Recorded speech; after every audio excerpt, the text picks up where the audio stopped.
बिस्मिल्लाहिर्रहमानिर्रहीम। अस्सलामु अलैकुम दोस्तों, ऑस्ट्रेलिया प्राइम 11 और पाकिस्तान 11 के माबेन प्रैक्टिस टेस्ट मैच पहले दिन का खेल अख्ताम पजीर हो गया। पाकिस्तान क्रिकेट टीम के खिलाड़ियों ने तबाही मचा दी। शान मसूद ने दिल जीत लिए, शान की तरह खेले। मुकम्मल हाईलाइट अपडेट आपको बताएंगे, बस आप भाइयों से गुजारिश है इस मुख्तसर वीडियो को आखिर तक जरूर देखें। दोस्तों, ऑस्ट्रेलिया प्राइम 11 और पाकिस्तान क्रिकेट टीम के माबेन होने वाले मैच की अगर हम बात करें तो अब्दुल्ला शफीक ने 38 रन बनाए। उन्होंने 76 गेंदों का सामना किया। इमामुल हक नाकाम रहे, उन्होंने 9 रन बनाए। शान मसूद की जितनी तारीफ की जाए वो कम है।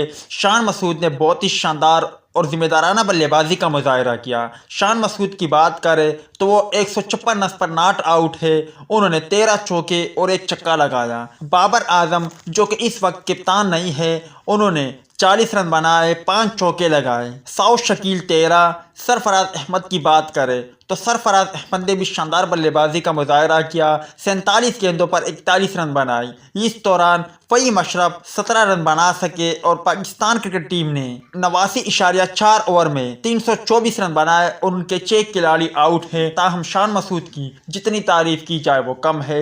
वो कप्तान है और उन्होंने कप्तानी का मुजाहरा किया और साथ ही साथ उन्होंने ऑस्ट्रेलियन टीम को भी खबरदार किया कि इस बार पाकिस्तान क्रिकेट टीम ऑस्ट्रेलिया में जीतने आई है, ना कि सिर्फ ड्रॉ करने या फिर हारने। अब आप भाई मुझे बताएं, क्या ऑस्ट्रेलिया में पाकिस्तान क्रिकेट टीम कामयाबी हासिल कर पाएगा या नहीं।